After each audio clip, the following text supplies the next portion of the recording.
Hello everybody, welcome back.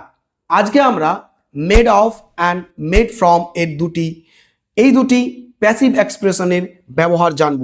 কখন কোনটি কিভাবে আমরা ইউজ করব, কারণ আমরা জানি এই দুটি প্যাসিভ এক্সপ্রেশনের অর্থই হচ্ছে এক, তৈরি করা।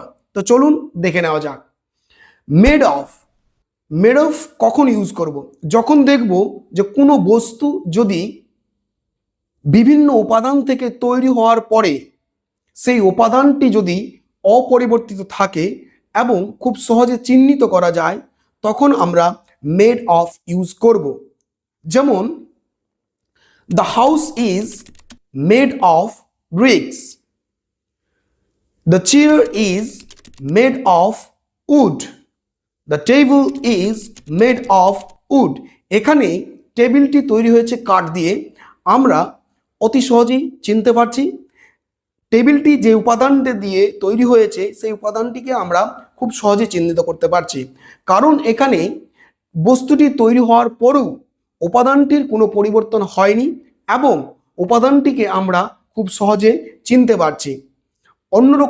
অন্যদিকে মেড ফ্রমটা হচ্ছে বস্তুটি কোনো উপাদান দিয়ে তৈরি হবে এবং উপাদানটি সম্পূর্ণরূপে পরিবর্তন হবে এবং আমরা সেটিকে চিহ্নিত করতে পারবো না।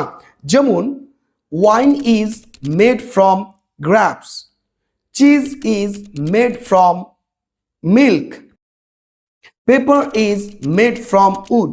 এখানে তিনটি এক্সাম্পলেই আমরা দেখতে পাচ্ছি যে পেপারটি উড দিয়ে তৈরি হওয়ার পরেও, পেপারটি কাঠ দিয়ে তৈরি হওয়ার পরেও আমরা পেপারটির মাধ্যমে কখনোই চিনতে পারছি না যে এটা কাঠের পেপার।